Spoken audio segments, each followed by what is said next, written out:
All right, so just to let you know, tonight's meeting is informational only, and we will not be making any decisions tonight. It's really just to get questions from the public, provide answers, and then we will be holding a meeting with the Planning Commission potentially in December.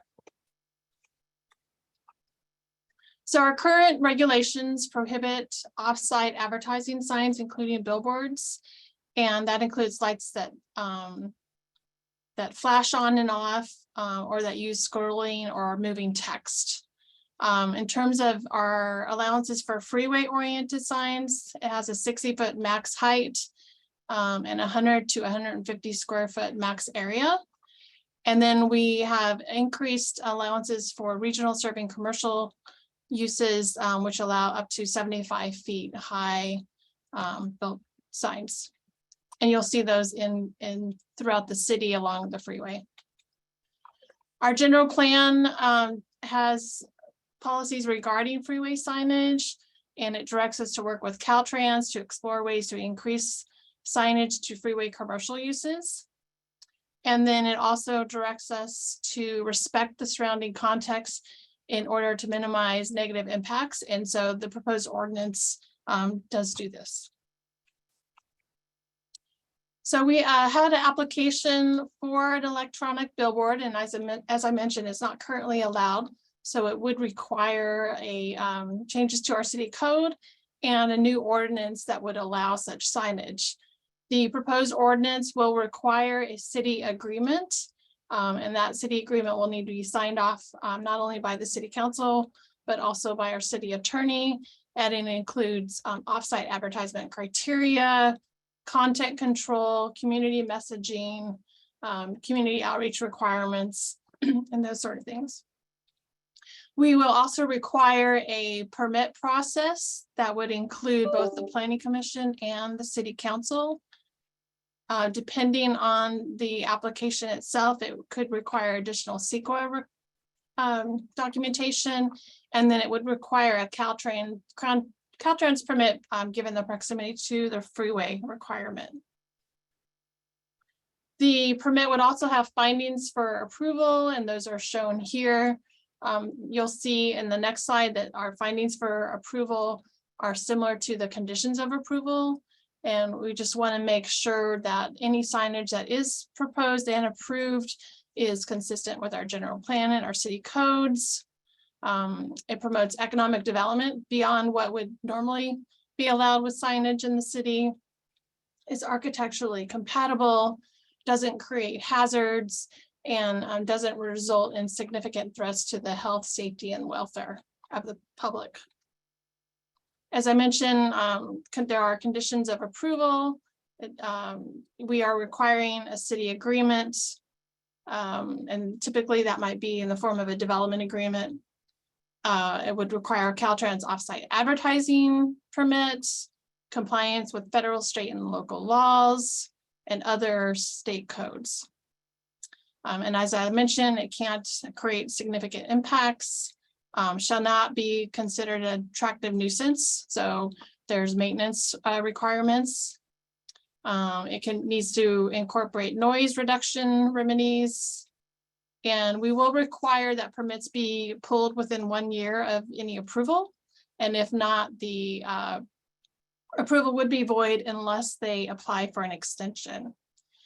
If the billboard, after it's constructed, is not in compliance with all of these conditions and findings and the city agreement, then we can hold compliance hearings and potentially abatement hearings to make sure that the sign is in compliance.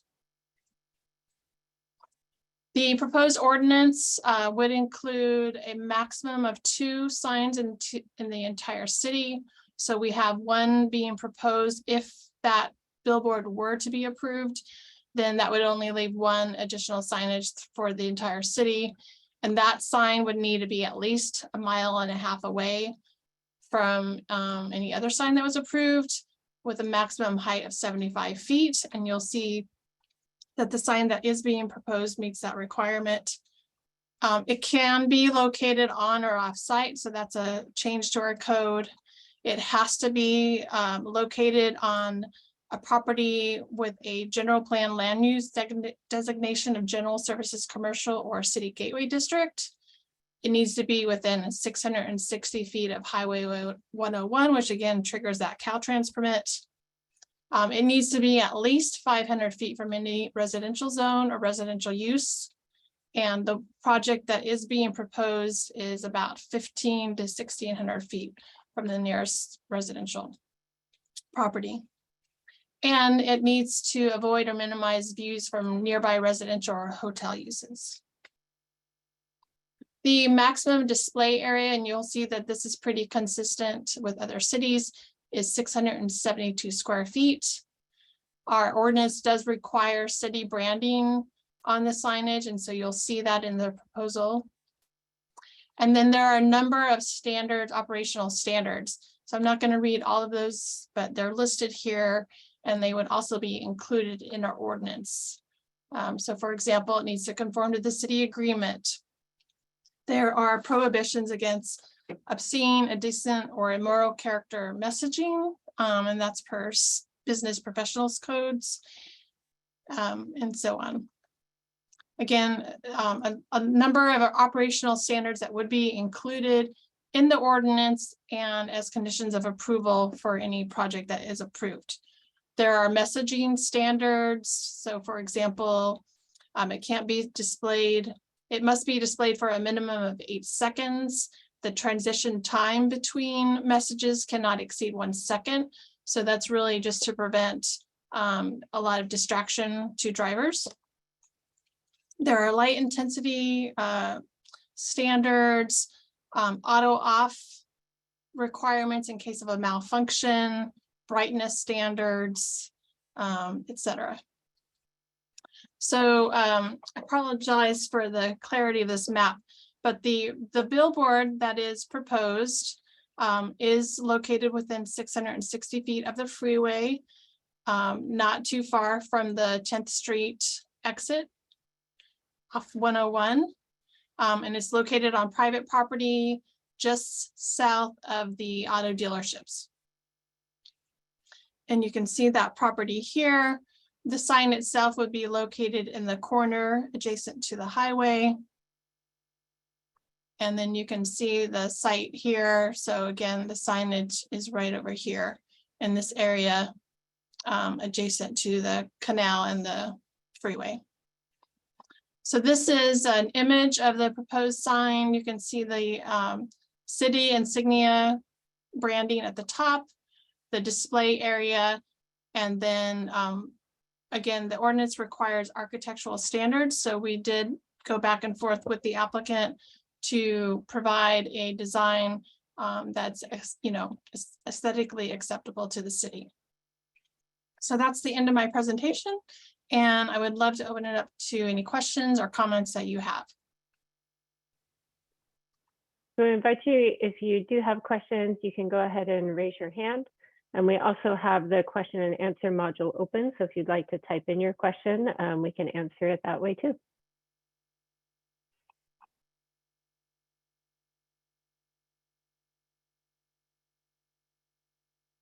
All right, so we have our first question here from Paul.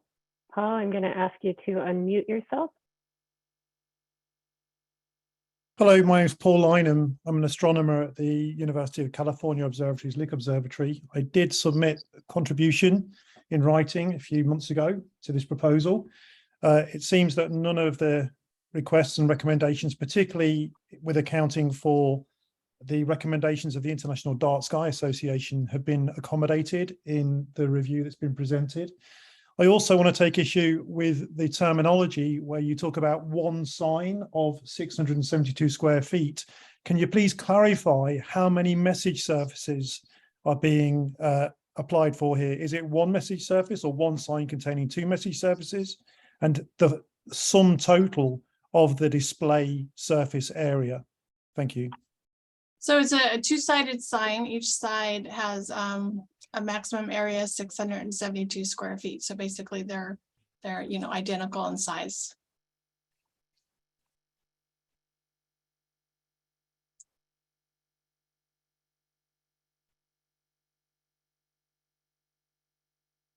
Mr. Lindman, do you have any other questions? It looks like he does.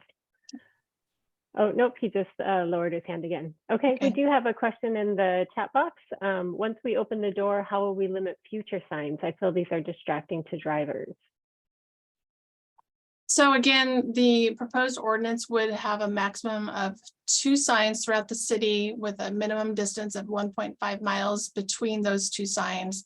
And they can only be located within general commercial and city gateway properties. So if this proposed sign were to be approved, then there could only be one other sign allowed in the city through the proposed ordinance.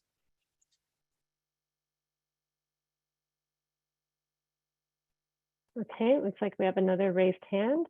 John, I'm going to ask you to unmute yourself. Yeah, good evening. My name is John Miller. I just want to know how many of your constituents have called you on the phone and said what your town needs are off-premise billboards. I doubt if very many of them have. Off-premise billboards can change the character of a community more than just about anything else. And you should realize that there are 4 states in the United States that ban new billboards and over 1,500 communities that do so. Several of them here in Santa Clara County. So one would ask the question, what is motivating Gilroy to go the other way and endanger its character and its unique sense of place by putting up, you're saying 2 billboards, but once 1 or 2 go up, there will be pressure put on the city to allow more by the billboard industry, which is very eager to go to court as a cost of doing business. I noticed on the sign, it said Outfront Media, which I assume is going to be the company that operates these signs, or at least the first one. And Outfront is currently suing the city of San Jose over a dispute regarding billboards. Once you allow billboard companies into your community, you're going to be in court more often than you would like.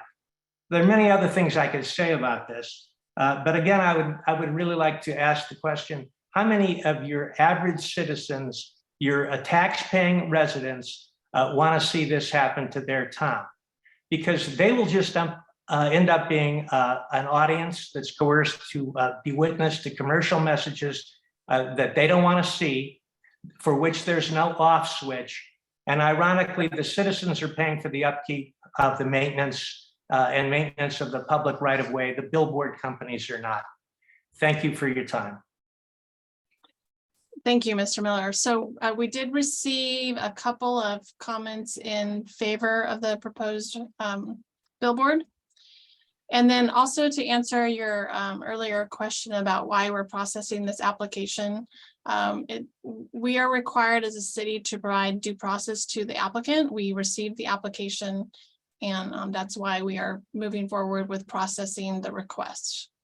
Again, this has to get approved recommended for approval by the Planning Commission, and then also approved by the City Council. All right, and then it looks like we do have another question that was typed in, and they have quite a few. So let's start with the first one, which says, why is the city changing the ordinance for specifically 2 lighted billboards? Why 2 and not 1 or 3? So we had a presentation to the City Council last year to see, if they thought 2 was too much, not enough.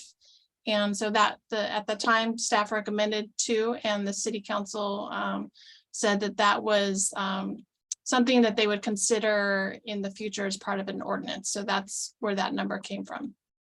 Okay, and then the next question is, how does the 2040 general plan description of Gilroy having a small town feel coexist with adding lighted billboards on the freeway?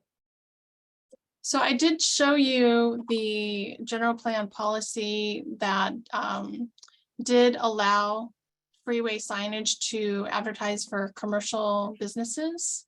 And so in terms of this city's small town feel, it's a really, it's hard to, not everyone's gonna agree on what that looks like. So it's hard to quantify that. All right. And we just got another one in from Paul. The specifics of the earlier question regarding the best practice recommendations of the International Dark Sky Association have still not been addressed. So Barry, do you want to take this one?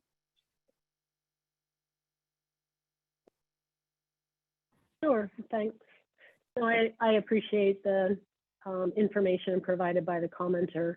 In responding, we noted that the processing of this application is governed by the Outdoor Advertising Act at the state level, which provides a number of criteria that need to be met in terms of brightness, distance for illumination, and the amount of time, dwell time for the messaging. And the project complies with all that. It actually is proposing a more conservative type of sign than what would be allowed by the state.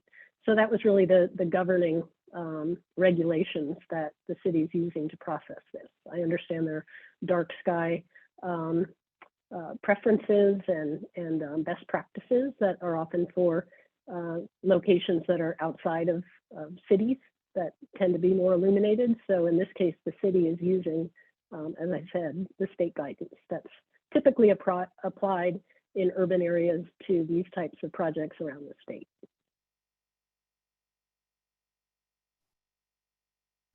All right. And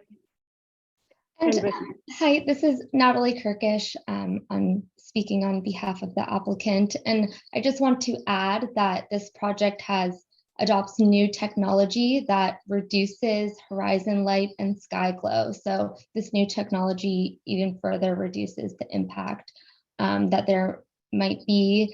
I also want to just add that the observatory is 25 miles away from the location of the billboard, and the billboard light is only going to be able to be perceived 250 feet from the location of the billboard, so it won't be perceptible from the location of the observatory. okay, and we have a new question typed in. The email from the city mentioned that comments would also be accepted via email. Did I miss where that email was shared? So that you can email me. I can, let's see, I don't think we have a chat function, but I can make sure, well, first off, my phone number and email is on the city website, but it's since I can't type it in the chat, it's my first name, Cindy, C-I-N-D-Y, and you can see that on the screen, .McCormick, M-C-C-O-R-M-I-C-K, Cindy.McCormick at cityofgilroy.org. All right, and those comments that come into email and even to this meeting here, they will be summarized, compiled, and brought before the Planning Commission and City Council. So all of your feedback will be shared. We're considering everything that everyone has to say, and that will be brought forward to the decision-making bodies. Thank you, Rochelle. All right, so we don't currently have any more questions pending. If you do have a question, we encourage you to raise your hand, type it in the chat. Otherwise, we'll be closing out the meeting.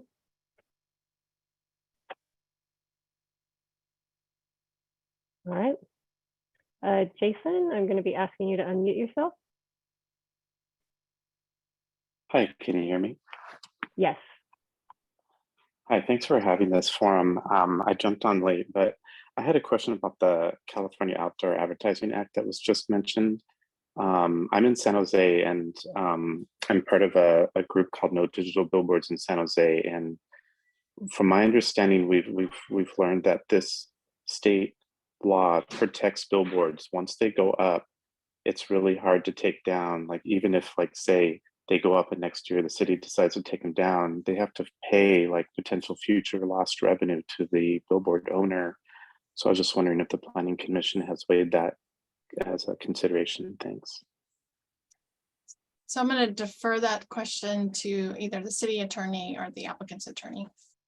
Yeah, this is Andy Faber, the city attorney. Just to comment on that, billboards have always been regarded as property. They are valuable things. They earn money for their owners. And I think you're correct that once a billboard goes up, the city cannot simply decide to take it down unless there is a regulatory non-compliance of some sort, which might be allowed in the agreement. There are obviously has been a long history in San Jose of billboards being there, the city condemning some by taking some by eminent domain. The city has also made deals with billboard companies to replace them with other ones, recognizing the property rights. So I think the speaker is correct that once a billboard goes up, it does not easily get removed by action of the city, as I said, unless there is some non-compliance with the agreement, some striking non-compliance. It would have to be with the agreement or with the conditions of approval.